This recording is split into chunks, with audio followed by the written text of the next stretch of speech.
Con seguridad, una de las tareas más habituales cuando se trabaja con datos LIDAR es la de crear modelos de elevación.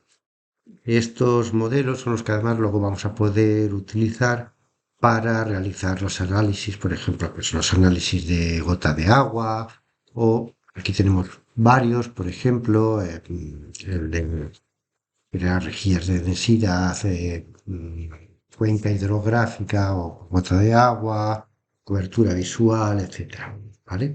Aquí también tenemos algunos. Entonces, lo primero que vamos a hacer es, con la herramienta esta de información, vamos a ver que nuestra capa LIDAR, si pinchamos, vemos que tenemos algunos puntos que llama overlap, otros, por ejemplo, que llama terreno y otros que, por ejemplo, son de alta vegetación, ¿vale? O de vegetación. Entonces, para crear un modelo de elevación adecuado, vamos a tener que filtrar, porque aquí, por ejemplo, podría haber edificios, podría haber... Y no es el caso, pero hay árboles, y los árboles pues, pueden tener altitudes importantes que modificarían esa imagen o ese modelo de elevación. Entonces, lo primero que tenemos que hacer es venir aquí y filtrar los datos LIDAR. Vamos a desmarcar todo y vamos a quedarnos solo con aquellos que responden al terreno. También podríamos filtrar por el tipo de respuesta que hemos tenido en el pulso de LIDAR, ¿de acuerdo? Pero bueno, vamos a aceptar y nos hemos quedado solo con aquellos puntos que corresponden al terreno. Podríamos extraerlos y crear una capa aparte, etcétera, pero lo que vamos a hacer directamente sobre estos es crear nuestra rejilla de elevación. Entonces, vamos a abrir y nos aparece estas opciones. Vamos a ver. El tipo de rejilla que vamos a coger es el de valores de elevación, pero aquí realmente podemos elegir muchos tipos de rejillas diferentes. ¿De acuerdo? Luego, el método que vamos a utilizar es el de triangulación de los puntos, pero podríamos utilizar, pues, clasificar por valor mínimo en vez de un DEM, hacer un DTM o por el valor máximo, un DSM. Podríamos utilizar el Kriging, que es una rejilla de estimación.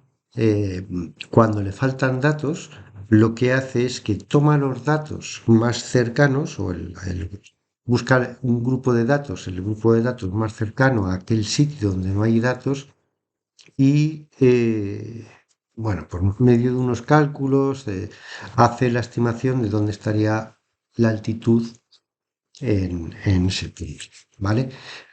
De momento vamos a coger el de triangulación con metros, ¿vale? Podemos filtrar los puntos, pero no vamos a filtrarlos ahora, aunque podríamos haber filtrado directamente aquí, ¿vale? En lugar de estar haciendo esto, pues podríamos decir, oye, quiero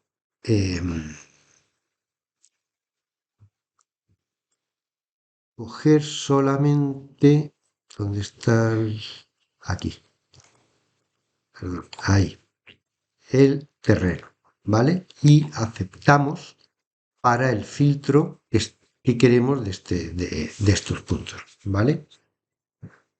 Luego le pedimos que él determine automáticamente cuál es el espaciamiento óptimo del espaciado en la rejilla y luego tenemos estos criterios de distancia de la rejilla de elevación sin datos y puede ir desde lo más ajustado a lo más suelto. En nuestro caso vamos a decirle que sea el más suelto posible.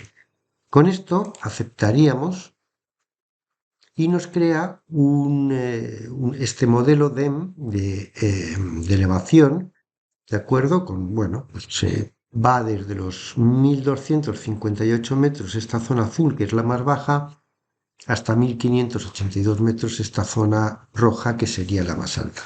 Se nota aquí, por ejemplo, las carreteras, etcétera. Si esto, por ejemplo, en lugar de utilizar el RGB de elevación, utilizáramos intensidad, bueno, no hay mucho cambio en la visualización. Aquí sí, ¿vale? Vamos aquí a volver a marcar todo, ¿vale? Vemos que en la intensidad sí hay cambios aquí, ¿vale? Si viéramos por elevación, pero no, aquí por ejemplo, no nos está marcando ni los caminos que vemos ahí, ni el- la visualización que hace con los datos de elevación es mucho más tosca. Bueno, podemos utilizar diferentes formas, ¿vale? Vamos a volver a marcar la capa de nuestra capa de elevación. Ahora sí, por ejemplo, utilizando esta capa de elevación, bueno, podemos utilizar nuestra herramienta para, ¿vale? Ver un poco los caminos, cómo están marcados, la altitud, que realmente no se ve si no creamos este modelo, o no se distingue, o no es fácil distinguir directamente en la foto por el nivel de sombras, ¿vale? Ahora sí podemos marcar, por ejemplo, cualquier análisis, por ejemplo, de tipo de cuenca hidrográfica, ¿vale? Vamos a llamarlo a la capa, bueno, le dejamos este nombre, ¿de acuerdo? Eh, tenemos una configuración, pero vamos a dejar aproximadamente la que tenemos ahora, con el conteo de celdas de 500, mm, descartar, porque siempre va a aparecer diferentes tipos de arroyos que podrían aparecer, por los que tengan menos de 50, vamos a poner 100 metros de longitud, ¿vale? Para que no haya tantos, o más 200, para que no haya tantos, ¿vale? Los flujos, ¿vale? La resolución, la profundidad de las depresiones, bueno, vamos a poner un par de metros y bueno, lo dejaríamos así, aceptamos,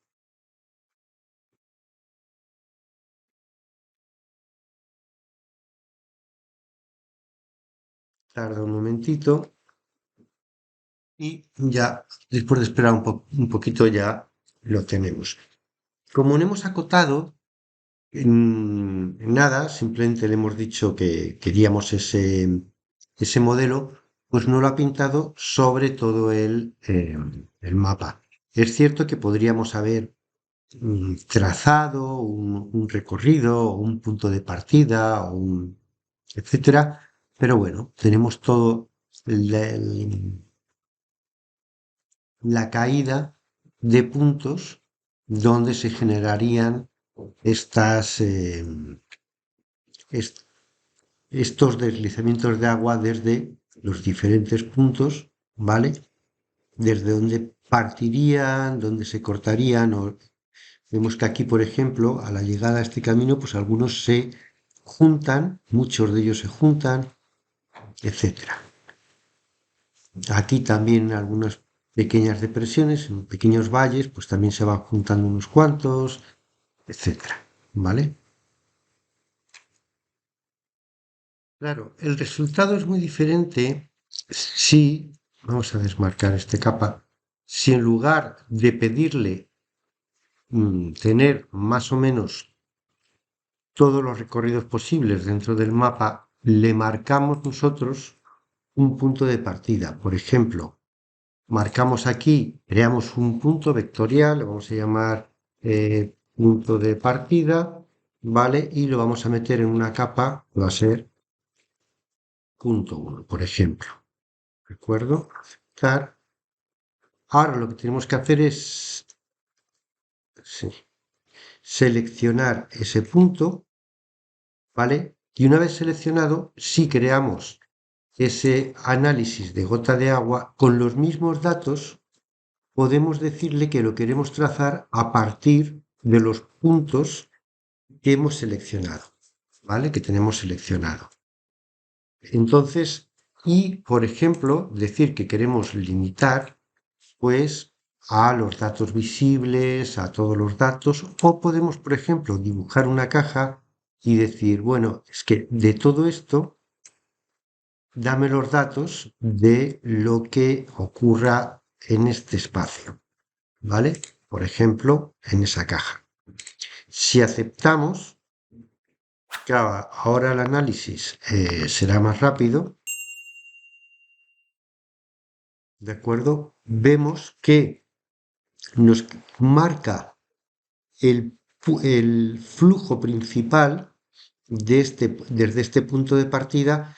Es verdad que también dentro del marco que hemos hecho, también nos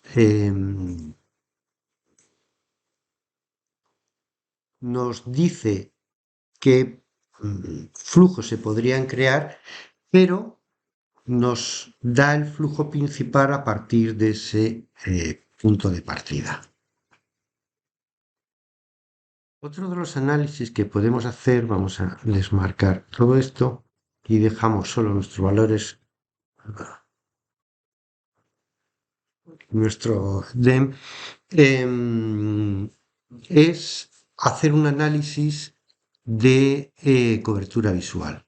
En estos análisis, ¿de acuerdo? Sí que partimos obligatoriamente a partir de un punto. Por ejemplo, vamos a utilizar un punto alto aquí arriba, ¿vale? Le dejamos este nombre, está bien.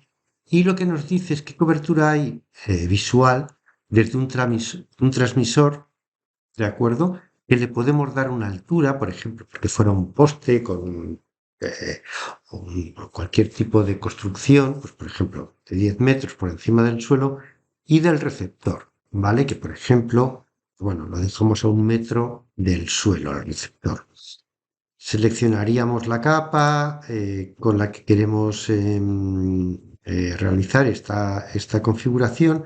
Ignoramos la curvatura de la Tierra. Bueno, en un mapa más grande quizás tuviera alguna influencia y en un mapa de este tamaño el efecto de la curvatura de la Tierra es mínimo, ¿vale? El radio que vamos a utilizar y lo que es importante es el ángulo de inicio. Por ejemplo, a este le vamos a poner ángulo 0, ¿vale? Para que, bueno, aquí nos dice 0 es norte, 90 es este, 80 sur y 270 oeste. Este va a apuntar directamente hacia el norte, ¿vale? Si le decimos que OK, tiene que apuntar hacia el sur, pero bueno, ¿vale? Vemos que aquí tenemos la zona que es capaz de visualizar desde aquí arriba.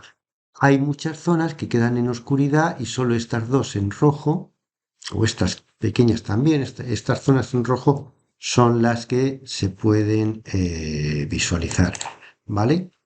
Podemos cambiarle el color, la opacidad, etcétera, pero esto es lo que tendríamos. Podemos ir incluyendo varios puntos, por ejemplo, vamos a incluir aquí un punto que va a el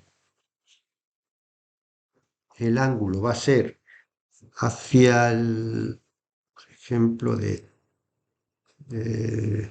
210, ¿vale? Lo vamos a dejar el resto igual.